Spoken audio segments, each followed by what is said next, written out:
Hello YouTube, and welcome to my first Q&A of the year, January 2018.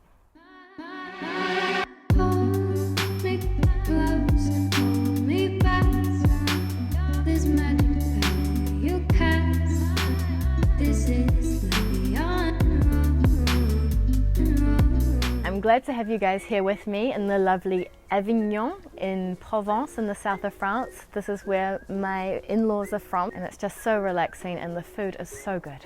But I still wanted to step away for a few minutes to film a Q&A with you guys. So I've noticed recently that there's a few more of us now. We're at 10,000 subscribers now, which is just crazy, and of course I'm absolutely loving it because we've got a big community and we have awesome discussions down in the comment section, but it's really hard to get my head around. I think especially because in the town where I grew up, I spent my whole teenage years in this town of 4,500 people. So for me it's like it's double the population of this town, which just kind of blows my mind. You make the ride so much more fun, so thank you so much.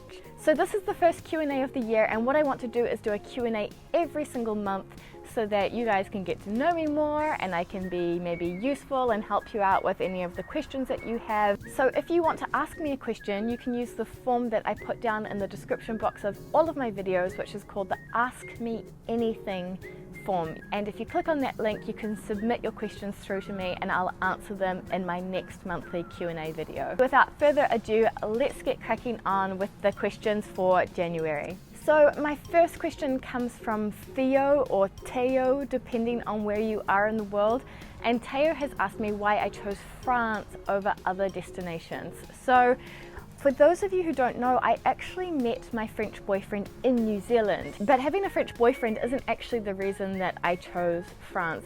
I actually wanted to go in the direction of Europe, that much I did know. I didn't actually have France in mind because I thought the language barrier would completely cut that out as an option for me anyway. But I actually chose France because I found my incredible master's program online. For those of you who haven't seen my video talking about that program, I'll link the video up here. But basically I found an amazing master's program. It was completely free. I was able to work part-time doing an apprentissage or alternating between work and school. So I would actually say that it's France's amazing education system and its plethora of amazing international master's programs that are on offer that are the reason that I ended up in France. And luckily enough, I've been able to find good jobs and actually stay in the country, which brings me to my next question, which is a question from Bao. And Bao has actually asked me to tell you guys a little bit more about my job and if it's difficult to find a job in France and whether or not you have to speak French fluently in order to find a job in France. Basically, I work for one of the biggest French companies in the beauty industry. My job is very international. I'm based at the corporate head office here in Paris, and I work with all of the human resources managers in the countries to make sure that they're creating really amazing experiences for all of the newcomers that join the company. So for example, I developed a mobile application so that employees can really understand what's important in our particular ways of working and the culture in the company in which I work. I would say that it is relatively hard to find a full-time job in France. I think you do have to kind of stand out on the market. I will say that every single job that I've had in France, I have found through my network. So it's through somebody that I know, recommending me to someone, sending my CV somewhere. And is it necessary to speak French to work in France? Well, I'd be lying if I said yes, because I've always worked in English. So I think you definitely can find roles in English in the headquarters of companies. Keep in mind that a lot of the headquarters are based in Paris and Lyon, so that does kind of limit you a little bit. But also keep in mind that speaking French is so important for your relationships at work. So whenever you have a pause cafe, whenever you take your lunch, try your best to speak French because that's how you're going to build connections with people. My next question is from Alessandra, and it's more about my past and what I was doing before I came to France, and she's asking me why I went to boarding school and if it's common in New Zealand. So boarding schools are schools where you actually live at school. So you live there full time, you eat there, you sleep there, and they're often private schools, and I'm pretty sure they always have a sort of church affiliation, and so no, they're not really common in New Zealand. We've got quite a good public education system and most people go to public schools. I went to boarding school from the age of 10 until age 18. The reason I went to boarding school is because it's something that my mum really wanted for me, really.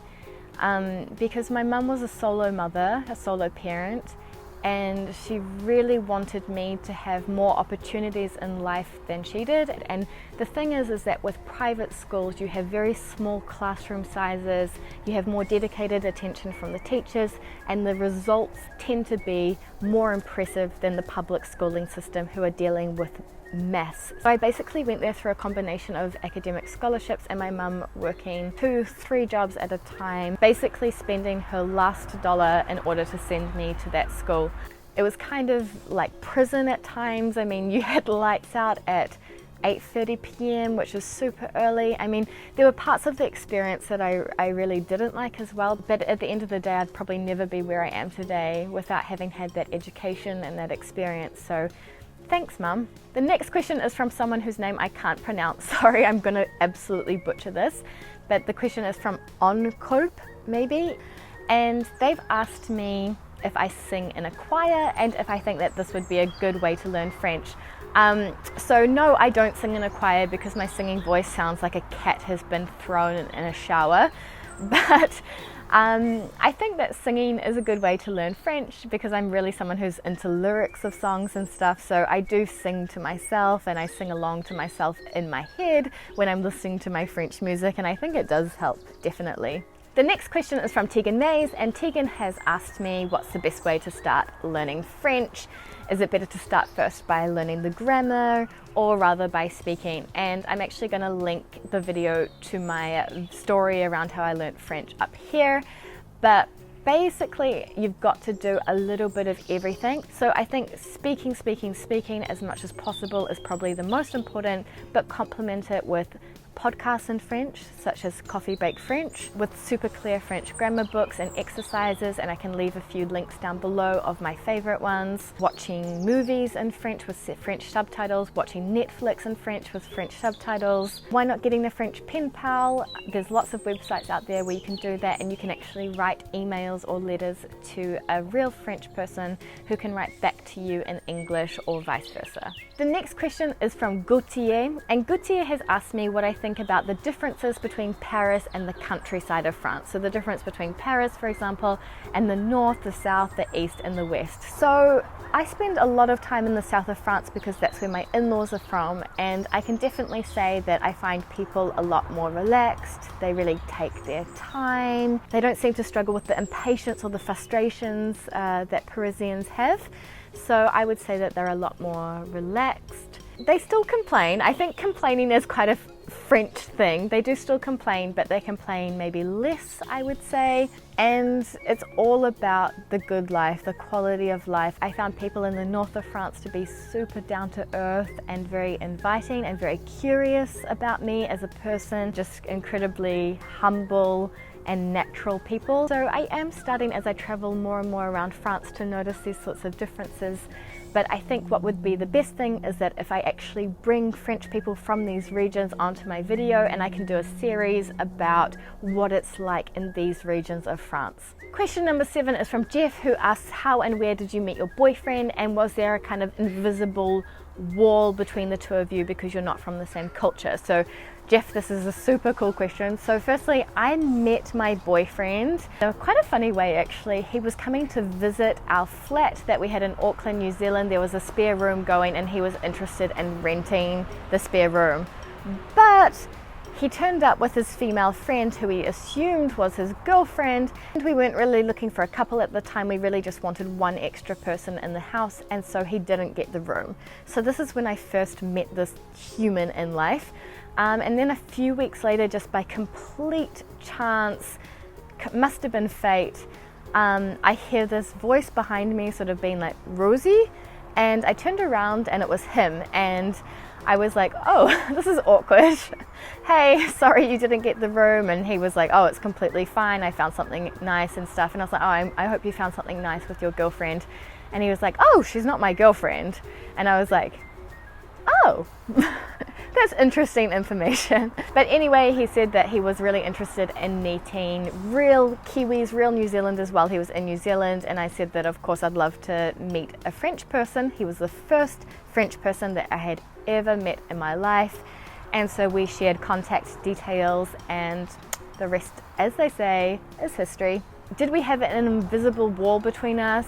I think like any bicultural couple knows, you have to communicate like 5 times harder than you do if you're in just, let's say, a normal international relationship. We did work on that, and I think the fact that we did long distance for almost 18 months in total really helped, because you don't even have the physical side anymore. All you have left is talking. So we would communicate, call, message, Skype, whatever, and we started our relationship like this, and I think that's probably one of the reasons we're still together today. The last question I get quite a lot, I'm going to pick up on questions that I got from Helen and Remy, who have basically both contacted me saying that they've got either limited time or a limited budget to see New Zealand, and where should they prioritize. I would definitely focus on the South Island, especially around the bottom of the South Island, around Queenstown, Wanaka, Arrowtown, and down near Fiordland.